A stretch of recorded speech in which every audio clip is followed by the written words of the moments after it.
Good afternoon, everyone. Today we are going to see RESTful web services. In that, its advantages, core architecture of RESTful web services, then its characteristics, different important components that we use in RESTful web services, and JSON file format as like a XML. We can send and receive data in the form of JSON. So that we are going to discuss in this lecture. So first of all, what is RESTful web services? In first lecture, we have seen there are two types of web services. First one is the SOAP and second one is the RESTful web services.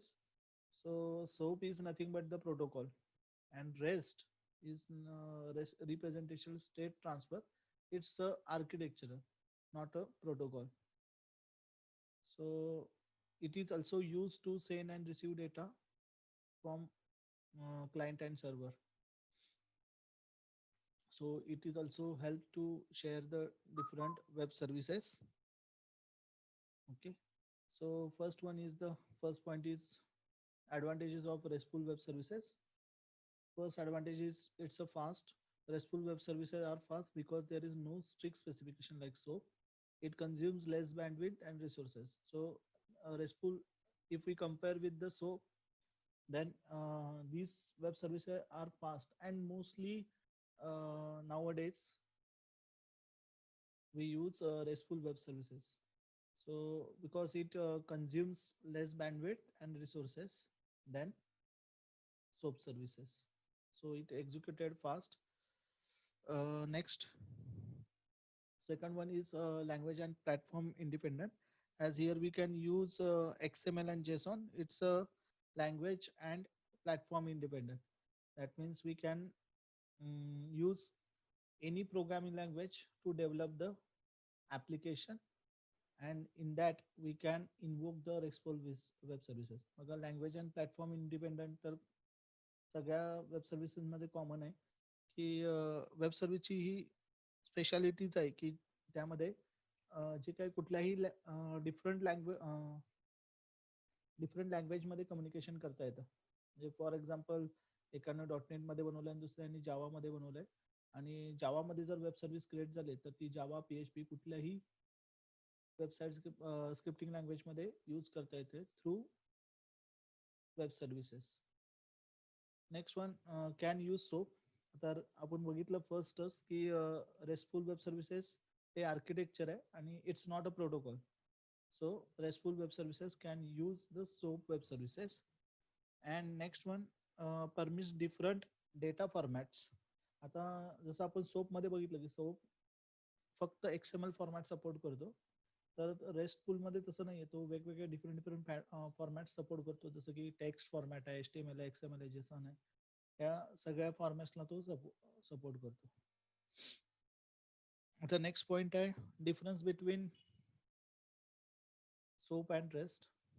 The first difference, major difference is SOAP is a protocol and REST is a architecture style. So protocol असल्यामुळे त्याचे काही rules आणि regulations असतात, तसे आर्किटेक्चरमध्ये नसतात. Architecture आपल्याला फक्त एक डायरेक्शन देतो की कशा पद्धतीने आपण सर्व्हिसेस इन्व्होक करू शकतो किंवा त्यांच्यामध्ये कम्युनिकेशन करू शकतो. Soap stands for simple object access protocol and REST is representational state transfer. SOAP cannot use REST because it's a protocol. SOAP मध्ये आपण रेस्ट मधल्या वेब सर्व्हिसेस आपण यूज करू शकत नाही, पण रेस्ट मध्ये आपण यूज करू शकतो SOAP services. SOAP uses service interface to expose the business logic आणि REST uses URI to expose the business logic. URI म्हणजे त्याची एक हायपरलिंक जनरेट होती. Using that REST accesses the resources आणि त्याचा यूज तो बिझनेस लॉजिक एक्सपोज करण्यासाठी use करतो, आणि सोपमध्ये इंटरफेसेस यूज केले जातात.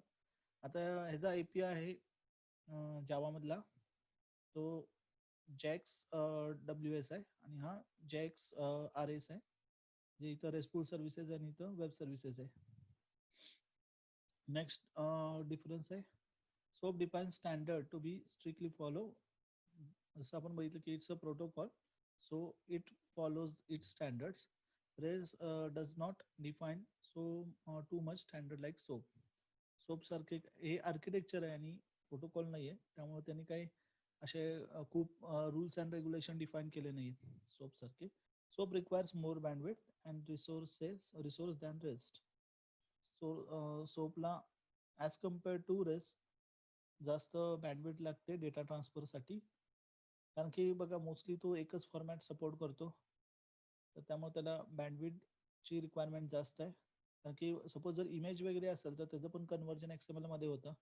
आता ह्याच्यामध्ये डायरेक्ट इमेज फॉर्मॅट वगैरे सगळं सपोर्ट करतं, त्यामुळं त्याला कमी बँडविड्थ लागते as compare to SOAP. SOAP defines its own security आणि RESTful web inherited security measures by from the underlying transport. तर सोप स्वतःची सिक्युरिटी डिफाईन करतो आणि त्या सोप प्रोटोकॉलमध्येच ती सिक्युरिटी प्रोव्हाइड केली जाते. तर रेस्टफुल वेब सर्व्हिसमध्ये तसं नाही, तो इनहेरिट करून घेतो security measures. Next one is SOAP permits XML data format only. SOAP फक्त XML डेटा फॉर्मॅट अलाउ करतो आणि REST plain text HTML XML JSON हे सगळे फॉर्मॅट सपोर्ट करतो. Next one, SOAP is a less prefer than REST and REST is more prefer than SOAP. Generally आता mostly ज्या काही web services use केल्या जातात त्या सगळ्या रेस्ट आर्किटेक्चरमधल्या यूज केल्या जातात. नेक्स्ट पॉईंट आहे रेस्टच्या प्रिन्सिपल्स. काय काय प्रिन्सिपल्स आहेत त्यात? रिसोर्सेस, पहिला रिसोर्सेस आयडेंटिफिकेशन थ्रू URI. आता यामध्ये काय केलं जातं? रिसोर्सेस. आता रिसोर्सेस म्हणजे काय? तर वेबवर जे काही अवेलेबल आहे that is nothing but the resources. Either it is file आहे, त्यानंतर इमेज आहे, त्यानंतर काही डेटा आहे, तर हे सगळं रिसोर्सेसचं एक्झाम्पल आहे. तर ते रिसोर्सेस ॲक्सेस करण्यासाठी एक URI जनरेट केली जाते. URI म्हणजे हायपरलिंक जनरेट केली जाते. Using that hyperlink we can access the resources. Okay. Next one, uniform interface. आता यामध्ये हे रिसोर्सेस मॅन्युप्युलेट करण्यासाठी काही क्रड ऑपरेशन केले जातात. क्रड म्हणजे क्रिएट, रीड, अपडेट आणि डिलीट. म्हणजे जे आपल्याला डेटा सपोज जर ॲक्सेस करायचा आहे तर तो आयदर आपण नवीन क्रिएट करतो किंवा जो डेटा आहे तो रीड करतो, त्यामध्ये अपडेट करतो किंवा तो डेटा डिलीट करतो. यासाठी आपण हे ऑपरेशन्स परफॉर्म करतो. Put, get, post and delete. Put कशासाठी? नवीन रिसोर्स क्रिएट करण्यासाठी. त्यानंतर डिलीटसाठी, जे काही रिसोर्सेस किंवा फाईल आपण जे काही क्रिएट केली ती डिलीट करण्यासाठी. गेट कशासाठी? जो काही डेटा आहे तो रीड करण्यासाठी.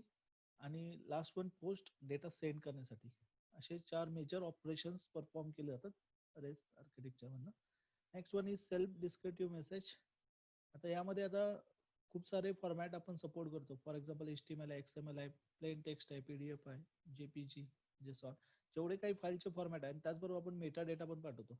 आता याच्यामध्ये JSON फाईल ज्या आहेत त्या की आणि व्हॅल्यूज पेअरमध्ये जातात. तर प्रत्येक डेटाला काहीतरी मिनिंग असतं आणि ते आपण प्रोव्हाइड करतो. That is nothing but the meta data. तर ऑथेंटिकेशन किंवा ॲक्सेस कंट्रोल हे त्या मेसेजमध्ये सगळं काही प्रोव्हाइड केलेलं असतं आणि using that we can access the data. Next one आहे स्टेटफुल इंटरॅक्शन थ्रू हायपरलिंक्स. आता ज्यावेळी every interaction with resources is stateless. आता तुम्हाला माहिती आहे की इथं आपण HTTP प्रोटोकॉल यूज केला जातो म्हणजे डेटा सेंड आणि रिसीव्ह करताना. तर तो HTTP हा स्टेटलेस आहे, म्हणून वेगवेगळ्या टेक्निक्स यूज केल्या जातात. म्हणजे फॉर एक्झाम्पल हिडन आहे, कुकीज आहे. तर या टेक्निक्स यूज करून आपण डेटा गेट करू शकतो. ओके, या 4 प्रिन्सिपल्स आहेत रेस्ट ॲप्लिकेशनचे. नेक्स्ट वन आहे the core architecture elements of restful system. आता 2 कोर आर्किटेक्चर म्हणजे त्यामधले इलेमेंट्स 2 महत्वाचे आहेत. एक म्हणजे रिसोर्सेस आणि सेकंड इज URI. आता रिसोर्सेस काय? RESTful resources is anything that is addressable over the web. तुम्हाशीच मी सांगितलं की रिसोर्सेस म्हणजे जे काही तुम्हाला वेबवर अवेलेबल आहे, म्हणजे सर्व्हरवर जो काही डेटा अवेलेबल आहे, तर तो सगळा काय रिसोर्सेस आहे. By addressable we mean that the resources can be access and transfer between the clients and server. तर हे जे काही रिसोर्सेस आहेत ते कम्युनिकेट करण्यासाठी, म्हणजे आता सपोज जर एखादी मला वेब सर्व्हिस यूज करायची, त्यासाठी एखादी फाईल रिक्वायर्ड आहे, तर ती रिक्वायर्ड मी ह्याच्याकडे सर्व्हरकडे रिक्वेस्ट पाठवणार बाय युझिंग गेट मेथड. मला ती रीड करायची, आणि मग जर ती मी वेब सर्व्हिस इन्व्होक केली तर मी ती जी काही फाईल आहे तर ती रीड करू शकणार. ओके. तर त्यासाठी आपण रेस्टमध्ये हायपर लिंक जनरेट करतो. आता ह्या जी काही फाईल आहे, this file is nothing but the resources. The resources can be text file, HTML, हे काही असू शकतं, म्हणजे व्हिडिओ आहे, त्यानंतर बिझनेस डेटा आहे, HTML पेज आहे, काही असू शकतं. आता काही एक्झाम्पल्स आहेत बघा. न्यूज स्टोरी आहे, त्यानंतर टेम्परेचर आहे.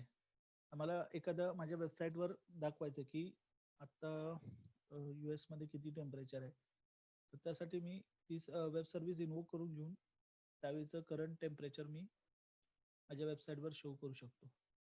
तर आता हे जे काही टेम्परेचर कुठंतरी एखाद्या डेटाबेसमध्ये किंवा एखाद्या फाईलमध्ये स्टोअर असणार आहे, तर I can access that file. आणि ही जी काही फाईल आहे that is nothing but the resources, म्हणजे काही रिसोर्सेस असू शकतं. रिपॉझिटरी डेटा असेल, स्टुडंट क्लासरूम इन स्कूल, त्याचं लोकेशन असेल, त्यानंतर सर्च रिझल्ट, आपण काय सर्च केला तो डेटा असेल, हे सगळे रिसोर्सेस आहेत. नेक्स्ट वन, आता कॅरेक्टरिस्टिक्स काय आहेत, तर गुड रिसोर्स रिप्रेझेंटेशनचा फर्स्ट वन इज अवेलेबिलिटी. आता तो रिसोर्सेस आपल्याला अवेलेबल पाहिजे. Availability represent the probability that service is available. आपल्याला ती सर्व्हिस आपल्याला अवेलेबल आहे की नाही, जेवढं त्याचं पर्सेंटेज जास्त तेवढी ती अवेलेबल आहे, आणि जेवढं पर्सेंटेज कमी तेवढी तो अनप्रेडिक्ट आहे, जे नॉट अवेलेबल आहे. तर आता यामध्ये एक आणखीन एक कन्सेप्ट आहे, टाइम टू रिपेअर. आता काही सर्व्हिसेसमध्ये मॉडिफिकेशन होतात, अपडेशन होतात, तर त्यावेळी त्याची काय असते, अवेलेबिलिटी कमी असते. TTR represent the time it takes to repair the service that has failed. आता काही वेळा काय होतात की काही सर्व्हिसेस आहेत ते रिलायबल डेटा देत नाहीत, किंवा जो करेक्ट डेटा त्या सर्व्हिसमधनं मिळत नाही, मग त्या काय झाल्या, फेल झाल्या. मग तो आपण ती आपल्याला ती अवेलेबल तर करायची, पण ती फेल आहे, तर आपण ती ॲक्सेस करू शकणार नाही किंवा आपल्याला ती अवेलेबल होणार नाही. तर त्याला म्हणतात टाइम टू रिपेअर. तर टाइम टू रिपेअर म्हणजे TTR हा ऑलवेज स्मॉलर पाहिजे, so we can available the web services. Next one, accessibility. Accessibility म्हणजे काय, तर आपल्याला सर्व्हिस तर अवेलेबल आहे, पण आपल्याला ती ॲक्सेस करता येते का, आपल्या कोडमध्ये इन्व्होक करता येते का. तर ऑब्वियसली ॲक्सेसिबिलिटी पाहिजे. Without that we cannot use the web services. Accessibility is the quality of aspects that service that represent the degree of the capable of serving a web service request. It may express as the probability measure denoting the success rate of the chance of successful service initiation at the point of time. म्हणजे ज्यावेळी मला access करायची तर त्यावेळी ती service मला available पाहिजे आणि मला ॲक्सेस करता यायला पाहिजे. तर हे एक सेकंड कॅरेक्टरिस्टिक आहे. Third one, integrity. Integrity means correctness. आता मगाशीच एक्झाम्पल सांगितलं की जे काही टेम्परेचर वगैरे आपल्याला हवं आहे किंवा वेदर कंडिशन पाहिजे, वेदर फोरकास्ट पाहिजे, तर ती इन्फॉर्मेशन माझ्याकडे करेक्ट यायला पाहिजे. मला समजा एखादी फ्लाईट बुक करायची, त्यासाठी मला एखादा मी वेब सर्व्हिस यूज करतोय, तर तो डेटा मला करेक्ट आला पाहिजे. जर रॉंग येत असेल तर माझा सगळा बिझनेस लॉस होऊन जाईल. तर इंटिग्रिटी सगळ्यात इम्पॉर्टंट आहे, correctness. Next one, performance. Performance चांगला असेल तरच मी ती वेब सर्व्हिस इन्व्होक करून घेईल. तर समजा मी वेब सर्व्हिस कॉल करतोय आणि ती यायला खूप टाइम लावते, मग तेवढा वेळ कस्टमर थोडीच वाट बघत बसणार आहे. मग त्याचा परफॉर्मन्स पण चांगला पाहिजे, त्याचा आउटपुट करेक्ट पाहिजे, त्याचा परफॉर्मन्स जर चांगला असेल आणि फास्ट असेल तर ती वेब सर्व्हिस मी प्रेफर करेन. ओके. Next one, reliability. रिलायबिलिटीचं मगाशीच मी डिस्क्राईब केलं की सर्व्हिस रिलायबल पाहिजे, म्हणजे फेल गेली नाही पाहिजे. म्हणजे आता मी समजा यूज करतोय थोडे दिवस आणि थोड्या दिवसानंतर पुन्हा ती मेंटेनन्सला गेली किंवा फेल्युअर झाली, तर असे रिसोर्सेस आपल्याला वापरायचे नाहीत किंवा असे वेब सर्व्हिस आपल्याला यूज करायचे नाहीत. That must be reliable. Regularity is the quality of aspect of the web service in conformance with the rules, the law and compliance with the standard. त्या वेब सर्व्हिसेसने ते सगळे रूल्स जे आहेत किंवा standards आहेत, तर ते सगळे फॉलो केले पाहिजे. Next one is the secure. अगदी बट ऑबियस ती सिक्युअर पाहिजे, कारण की ह्याच्यामधनं खूप कॉन्फिडेन्शियल डेटा आपला त्या वेब सर्व्हर म्हणजे त्या सर्व्हरकडे पण जाणार आहे आणि त्यांच्याकडून आपल्याला पण येणार आहे. त्यामुळं ही वेब सर्व्हिस सिक्युअर पाहिजे, कुठेही आपला डेटा लॉस वगैरे व्हायला नको. Okay, next point is next core element is URI. आता रिसोर्सेस कळलं तुम्हाला, त्याचे आपण कॅरेक्टरिस्टिक्स बघितल्या. Next one is the URI. URI म्हणजे काय, तर जी काय आपण हायपरलिंक जनरेट करतो. URI is a string characters use to identify the resources over the web. तर using hyperlink we can access the resources. आता यामध्ये आपण बघितलं की CRUD ऑपरेशन आपण परफॉर्म करतो. त्यामध्ये क्रिएट, त्यानंतर रीड, अपडेट आणि डिलीट हे 4 ऑपरेशन आहे, आणि ते HTTP मेथडच्या थ्रू आपण काय करतो, रेस्टफुल सर्व्हिस इम्प्लिमेंट करते. तर ते ऑपरेशन्स कुठले आहेत, तर पोस्ट, गेट, पुट आणि डिलीट. आता क्रिएटसाठी आपण पोस्ट किंवा पुट यूज करतो. जनरली पुट अपडेटसाठी यूज करतात. रीड कशासाठी, रीड ऑपरेशन परफॉर्म करायचं तर आपण HTTP ची गेट मेथड यूज करतो. आपल्याला अपडेट करायचे तर आपण पुट किंवा पॅच ही HTTP ची मेथड यूज करतो. आणि डिलीटसाठी आपण डिलीट मेथड यूज करतो. तर फर्स्ट बघूया गेट मेथड. आता आपल्याला काय करायचं आहे की दुसऱ्या सर्व्हरवरनं आपल्याला डेटा गेट करायचा, तर त्यासाठी आपण HTTP ची गेट मेथड यूज करतोय. म्हणजे जो काही डेटा वेब सर्व्हर आहे तो आपल्याला रीड करायचा आहे, त्यासाठी आपण गेट मेथड यूज करतो. आता तो गेट मधला डेटा आपल्याला, आपण जर रेस्टफुल वेब सर्व्हिसेस यूज करतो तर जेसन फॉर्मॅटमध्ये तो आपल्याला येतो. आता बघा, हा त्याचं एक्झाम्पल. आता जेसन फॉर्मॅट आहे तो की आणि व्हॅल्यू. आता आपण बघणार आहे नेक्स्टला जेसन फॉर्मॅट.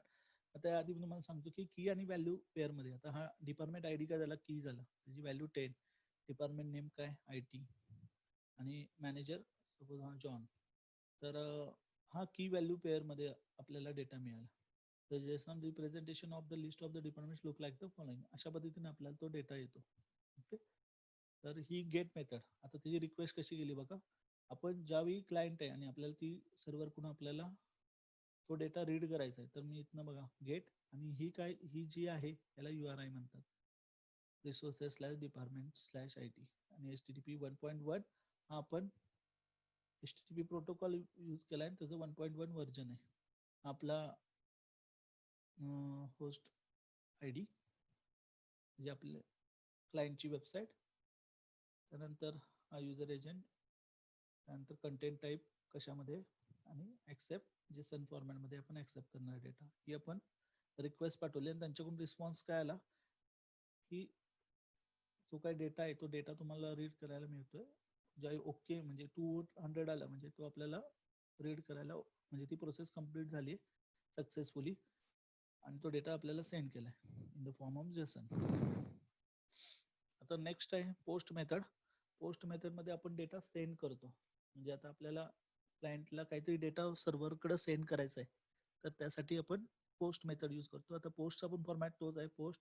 त्याचं URI आपण देतो, इथे HTTPचं व्हर्जन, पोस्टमध्ये आपल्या वेबसाईटचा ॲड्रेस, त्यानंतर युजर एजंट जावा, म्हणजे त्यासाठी आपण API कुठला यूज केला आहे ते व्हर्जन, म्हणजे माझं ॲप्लिकेशन कशामध्ये आहे आणि त्याचं व्हर्जन नेम, त्यानंतर कंटेंट टाईप आणि ॲक्सेप्ट कुठल्या फॉर्मॅटमध्ये.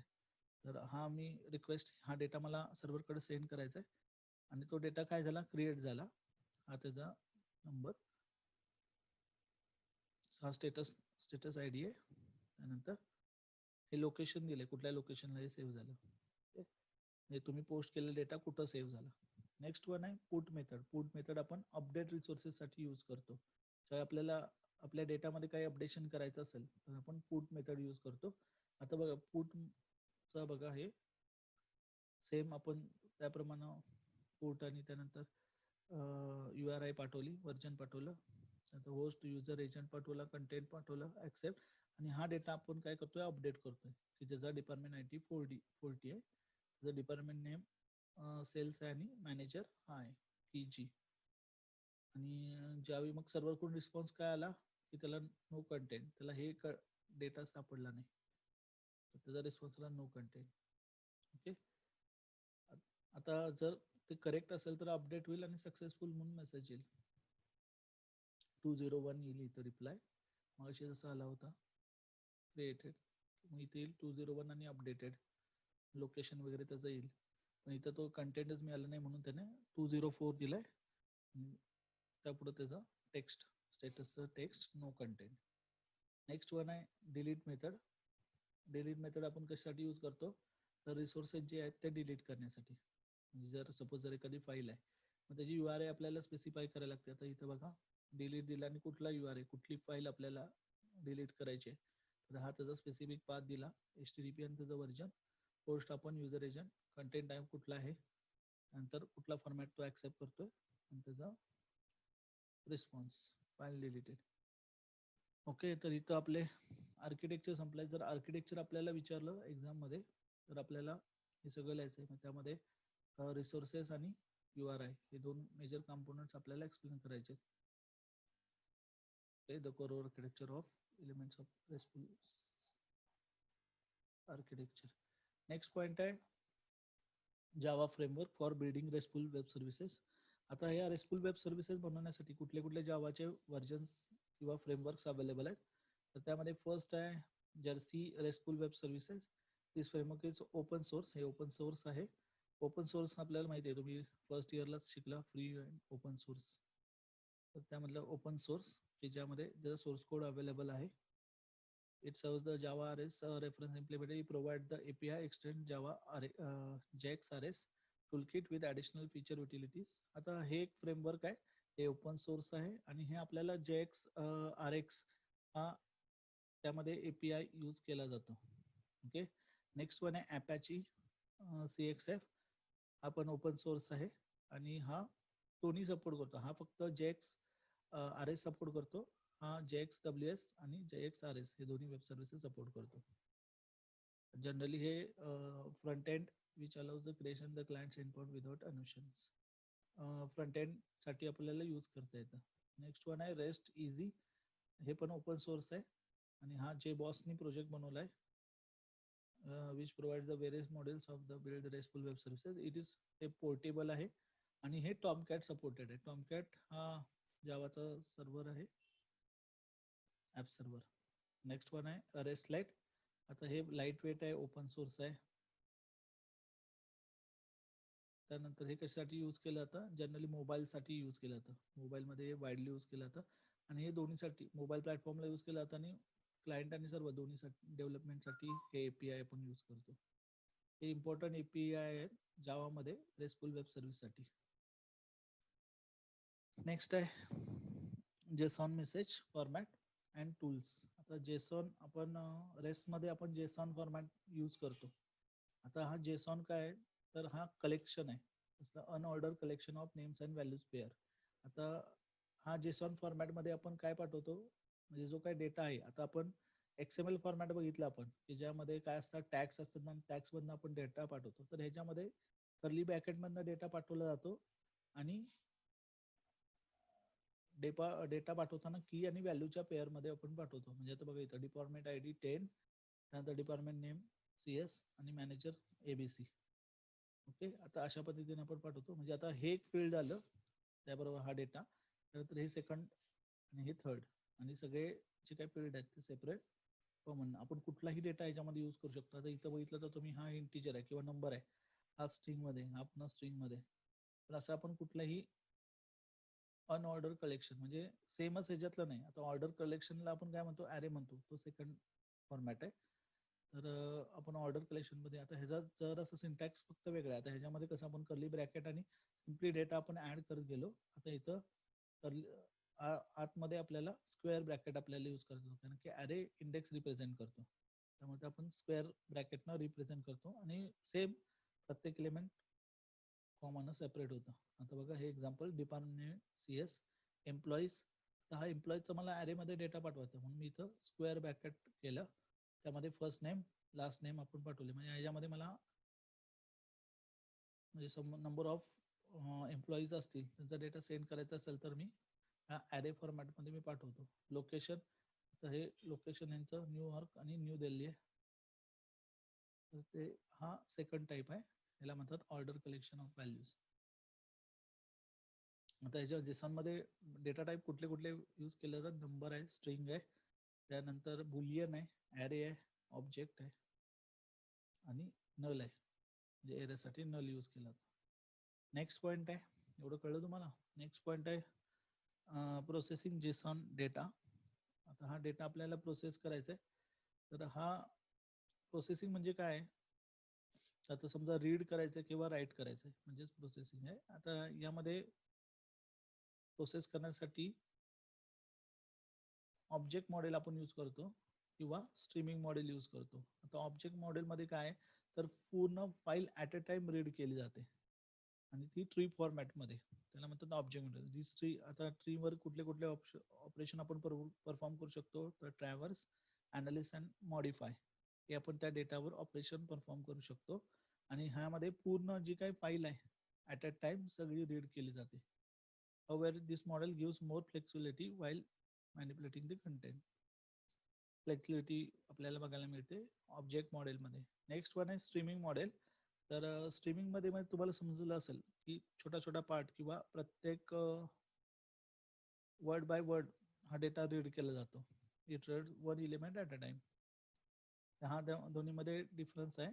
ऑब्जेक्ट मॉडेलमध्ये पूर्णच्या पूर्ण फाईल जो काय डेटा आहे तो जेसॉन फॉर्मॅटमधला तो ॲट अ टाइम सगळा रीड केला जातो आणि ह्याच्यामध्ये वन बाय वन. आता यासाठी क्लासेस कुठले कुठले यूज केले जातात. पहिला आहे javax JSON dot JSON, javax dot JSON. आता हा कशासाठी, तर ह्याच्यामध्ये आपल्याला जेसॉन रीडर आणि जेसॉन रायडर क्लास आपल्याला यूज करता येतात. आता नेक्स्ट आहे जेसॉन डॉट जेसॉन रीडर. हा कशासाठी, रीड करण्यासाठी. जेसॉन डॉट रायटर, राईट करण्यासाठी जेसॉन ऑब्जेक्ट. त्यानंतर नेक्स्ट आहे जेसॉन ऑब्जेक्ट बिल्डर. हा काय करतो, जेसॉन ऑब्जेक्ट एक क्रिएट करतो की ज्यामध्ये आपण रीड आणि राईटचे ऑब्जेक्ट ॲड करू शकतो. नेक्स्ट ॲरे बिल्डर, ॲरेसाठी म्हणजे जिथं आपल्याला ॲरे डेटा आपल्याला रीड करायचं राईट करायचं त्यासाठी. त्यानंतर जेसॉन व्हॅल्यूज, यामध्ये आपण वेगवेगळ्या टाईपची व्हॅल्यू आपण रीड अँड राईट करू शकतो. फॉर एक्झाम्पल नंबर आहे, स्ट्रिंग आहे, तर त्यासाठी जेसॉन व्हॅल्यूज आपण यूज करतो. नंतर स्ट्रीमिंगमध्ये आपण हे क्लासेस यूज करतो. त्यामध्ये पहिलं आहे बघा com dot faster XML dot Jackson dot core JSON parser.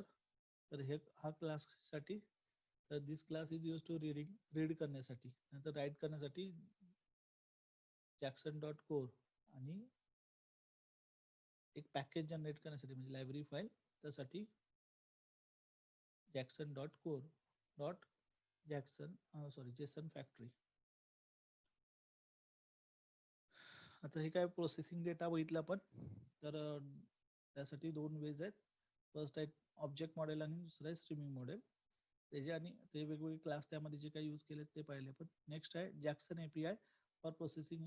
अजून एक वे आहे, त्यामध्ये जॅक्सन API यूज केला जातो. जॅक्सन काय आहे, तर लायब्ररी फाईल आहे, जावा लायब्ररी. आता त्याचं primary capability of this tool is support the processing जेसॉनची फाईल रीड आणि राईट करण्यासाठी हे आपल्याला यूज केलं जातं. तर त्याचबरोबर त्यांनी आणखीन मॉड्यूल प्रोव्हाइड केले. त्यामध्ये ॲपॅचे ॲव्हॅरो आहे, त्यानंतर सीबॉर आहे, त्यानंतर स्माईल आहे, त्यानंतर XML आहे, comma separated value CSV file ही एक्सेल सारखी फाईल असते. त्यामध्ये आपण जो काही डेटा आहे तो CSV फॉर्मॅटमध्ये आपण स्टोअर करू शकतो. आणि YML आहे. आता त्याचबरोबर आपल्याला अल्टरनेटिव्ह मेथड्स पण दिल्या आहेत. जसे आपल्याला माशी प्रोसेसिंगसाठी आपण यूज करतो, त्याबरोबर ट्री मॉडेल, डेटा बाइंडिंग आणि स्ट्रीमिंग या 3 मेथड्स आहेत. तर पहिली मेथड काय करते, तर ट्री फॉर्मॅटमध्ये डेटा रिप्रेझेंट करते. Next one is this method provides APIs converting a Jason document into Java object. ह्याच्यामध्ये जे काही आपल्याला जेसन डॉक्युमेंट रीड किंवा राईट करायचं त्याचं कन्वर्जन जावा डॉक्युमेंटमध्ये होतं. त्यानंतर स्ट्रीमिंग API मध्ये streaming provides APIs for the reading and writing. त्यामध्ये स्ट्रीमिंग प्रोव्हाइड केलं जातं डेटा रीड आणि राईट करायला in the form of Jason. त्यासाठी हे क्लासेस यूज केले जातात. बघा आता पहिला क्लास कशासाठी, तर कन्वर्जनसाठी. कशाचं कन्वर्जन, जेसन फाईलचं कन्वर्जन जावा ऑब्जेक्टमध्ये करण्यासाठी. आणि हे second class for all JSON nodes which is the basis for the JSON tree model. हे ट्री मॉडेलमध्ये म्हणजे जे काही जेसॉनचा डेटा आहे तो ट्री मॉडेलमध्ये क्रिएट करण्यासाठी हा क्लास आपण यूज करतो. आता डेटा बाइंडिंगमध्ये बघा, याच्यामध्ये काय केलं जातं, ऑब्जेक्ट क्रिएट केला जातो. That is POJO, plain object Java, plain old Java object create केला जातो. आता त्यामध्ये 2 व्हेरियंट्स आहेत. त्यामध्ये सिम्पल जॅक्सन डेटा बाइंडिंग. आता कशासाठी, डेटा बाइंडिंगसाठी 2 वेज आहेत. First one simple Jackson data binding with generalize object. Deal with the highly dynamic JSON content where you may not able to map the data to the specific Java object as the structure of the data changes dynamically. Dynamic डेटासाठी हे use केलं जातं ज्यामध्ये exon file dynamically change होते. त्यासाठी आपण त्यावेळी data bind करणं डिफिकल्ट आहे, त्यासाठी आपण ही यूज करतो. Second, full Jackson data binding with a specialized object. It is the well structure. You can directly map the content to concrete Java class. A full data binding solution fits such scenario. आता याच्यामध्ये पूर्ण फाईलचं काय होतं, पूर्ण फाईलमधला data bind केला जातो. आता याचं बघा एक्झाम्पल दिलंय, ऑब्जेक्ट मॅनेजर ऑब्जेक्ट मॅपर, त्याचा ऑब्जेक्ट बनवला आणि हा तो डेटा एम्प्लॉई हा क्लास एम्प्लॉई नावाचा ऑब्जेक्ट बनवला आणि त्या ऑब्जेक्ट आपण ऑब्जेक्ट मॅपरच्या रीड व्हॅल्यूला असाइन केला. मग आता हा using this object we can read the data आणि ह्याच्यामध्ये बघा ती फाईल पास केली जी आपल्याला रीड करायची.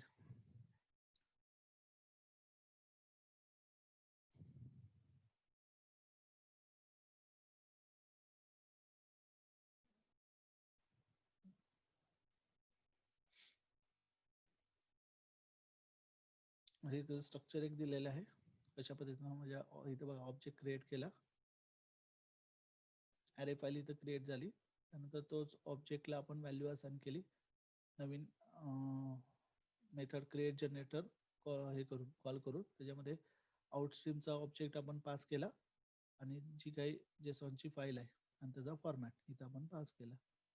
त्यामध्ये बघा डेटा काय एम्प्लॉई लिस्ट आहे, बघा तो कसं आपण आता समजा मला राईट करायचं आहे, मग तिथं मग काय मला राईट करायचा नंबर आहे तर राईट नंबर फील्ड आपण मेथड यूज केली जेसॉन जनरेटरची. त्यामध्ये मी नंबर राईट केला. नेक्स्ट आपल्याला स्ट्रिंग करायचे आहे तर त्याची मेथड आपण यूज करणार राईट स्ट्रिंग फील्ड, मग त्याच्यामध्ये फर्स्ट नेम केलं.